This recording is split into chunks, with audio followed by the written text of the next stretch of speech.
Welcome to Luca and Miguel. Enjoy the video. You begin by preparing the hardware and app.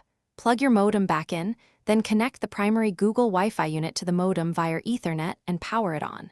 Once the LED pulses, open the Google Home app on your phone and sign in. Make sure Bluetooth and location services are enabled so the app can find the unit. If you see a prompt to add a new device, tap it now. This starts the guided configuration sequence and links the hardware to your account. Once the app detects the unit, you will scan the QR code or confirm the code shown on the device. This verifies ownership. Then create your Wi-Fi name and a strong password. Choose WPA2/WPA3 if offered for better security.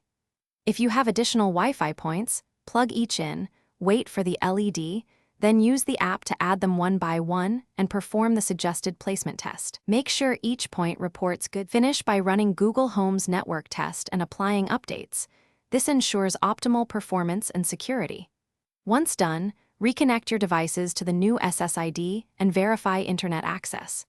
If a device needs a static IP or custom DNS, configure that in its settings or in the advanced network options. If connectivity fails, reboot the modem and primary unit together.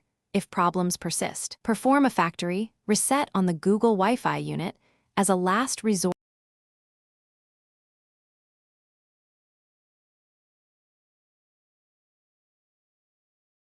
Thanks for watching and please subscribe. It's the best investment you'll ever make.